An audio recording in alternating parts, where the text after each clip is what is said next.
Hello YouTube, welcome back to another Alliance War video on the channel. So here, this is War 6 of the season, so we're almost at the midway point, and we've come across XK9. So most people bash this alliance for shelling. Everyone has their own opinions. I don't like it, but they're going to keep doing it. It is what it is. We're going to go into this war here knowing that this is going to be a very, very tough one. This is a very, very capable alliance with so many rank 4s and stuff on defense. It is crazy. Before the war, I said in the battle group chat that we have, if we go with less than 5 as an alliance, we probably win. But I've been given my team here, so you can see it is Fing, Falcon, and Nick Fury. So Ominent are in, especially in this first fight here against Human Torch, as to which of the two skill champions that I was going to use. I ended up choosing Falcon just because I felt like the Nick Fury fight later was more crucial, that I had him in the first life and it was safe. So I'm going to go into this one here with Falcon, as I said. Just basically only attack him when he's locked on, and that's about all there is to it. Not knock him down because of the conduit, but just do some damage. I am one of these people, especially in Alliance War, that's terrible in kind of just waiting. If I can do at least my section 1 or something, and then have energy to move up to section 2 and do the mini bosses together in one boost sort of thing, I much prefer that. But this is one of them wars where realistically I could have waited to do this Human Torch at the same time as done section 2 and just done that. But at the time, this war was very, very close. I think at this point both alliances have gone like 50 or 60 without dying. So as you can see, like I said, it was very, very close. And I thought maybe, just maybe, this one more attacker kill could kind of put some pressure on. Maybe, potentially. But I throw the special free here knowing that this is going to kill this Human Torch, and there was no concerns about that. And then that was going to be my section 1 done. Moved up to the mini boss there, blah blah blah. Literally about 5 minutes, if that, after I'd done that fight, someone in the battle group was like, wait, what? What's just happened? And between ourselves as an alliance, we got really unfortunate. I don't know really what happened in the other battle groups, so that's all I can say is unfortunate. And we dropped like 4 deaths as an alliance very, very quickly. So it put us kind of on the back foot. So that was partly annoying, but again, without knowing more details on what happened, that's just what it is. I came here to relax in war, to not death chase or anything like that, so I'm definitely not going to be doing that. This fight here is probably one of the safest fights you're ever going to come across in Alliance War. So people put in Magnetos on this node. If you use a Fing as an attacker, you're pretty safe. This is a rank 3 thing that I'm using, Sig 200, against a rank 4 Magneto. Like I said, XK9, a very, very capable war alliance where I'd say at least 3/4, maybe even 4/5 of their defense is already rank 4. But with this fight, just keep yourself at 15 rock stacks. Whenever you parry, don't attack. Pretty much don't attack while they're stunned. And apart from that, you can just swing like crazy. Do not worry about anything else. If he intercepts you, catches you on an intercept, you're going to go unstoppable, so you can either recover, carry on your combo, or you can go back to block. And you can see there, that's exactly what happens. I get tagged slightly, but I just just carry on swinging at him, basically.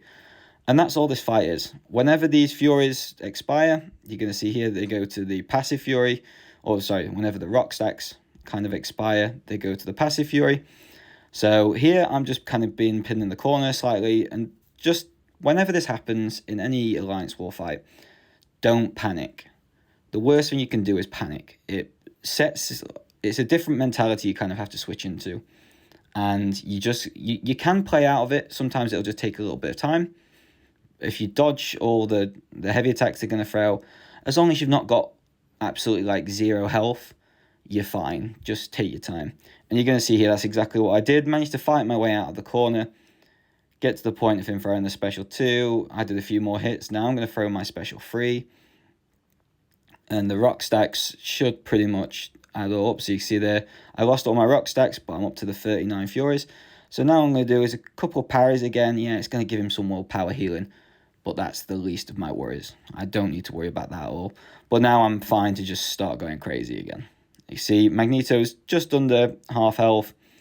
I have plenty of time. Things damage is only going to keep adding up because of all these Furies. And you're going to see, obviously, again, this isn't max boosted. This isn't with, like, Thing running suicides or anything. It's just pretty steady and simple. You're going to see here, there you go, I tried to get that attack off, but he kind of 200 IQ'd me. And then I'm just going to go in there. You can see that the medium damage now is really ramped up from these Furies that we've got. And this is why, one of the reasons why, especially in incursions, people use Thing. Eventually, Furies stack up, but mainly because of the protection and everything else that you have, you're pretty safe all the time. So now you can just keep going. You can see there, I didn't concern myself whatsoever. I literally let him hit me so that I could then just go unstoppable and start swinging at them again. I probably could have thrown the special 3 here, but just thought, nah, I want to do this attacking him. And I don't know why, because in actual fact, the special 3 probably would have been quicker. There, even with the special 1 hitting me, it still didn't do enough. I'm still on 66% health. This is my only Thing fight, and it was absolutely no concern whatsoever. So here, we're going to go into this Immortal Hulk, and going to use Falcon on this to cover the hazard shift, basically, with the lock-on. So again, another Conduit defender, another rank 4 defender. And we're just going to only attack him while we have the locked on, and basically just keep going through the fight like that. Again, I only have a very small war in this one, just because of one of the mini-bosses that I'm going to be taking was very new. We weren't sure how it was going to go, so we kind of just sent me. I'd seen a couple of my old Alliance mates, so like TJ, for example, and that from GT40, do this champion on a boss node. So when it came to the mini-boss fight, you're going to see it in a second, I was kind of prepared for what it was going to be, but I'm also just ready to deal with it. And here, I'm just kind of watching his charges and thinking to myself, okay, he's already on 11, at just under 50% health.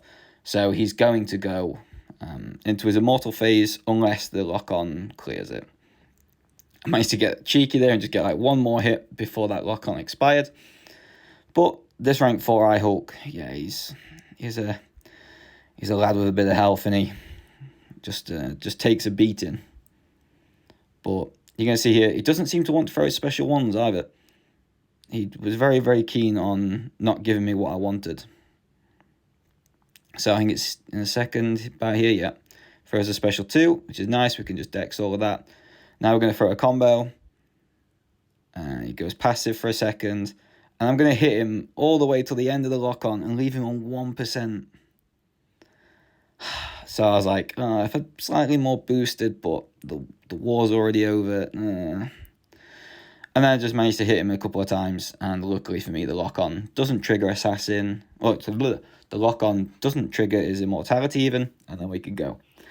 These fights were probably done less than 5 minutes after I'd woke up. I just decided, right, I'm going to get through him. I looked at the scoreboard, right, just get it done. This was the one fight that I was kind of a bit like, I'm not sure how this is going to go. Very weird. So Spot being a very, very new champion, obviously not many people have them. Dual targets aren't the easiest things to find. And this was a rank 4 Sig 200. So yeah, good fun. The main thing I always remember with this fight, so I started with the advanced power boost just so I could hit this disorient on them. The disorient on them is kind of a big thing. It helps to stop the spots increasing and everything else that kind of comes from that. Because you can see here all the time whenever I'm attacking them, they were gaining these spots. And you can see here that they're approaching the untouchable.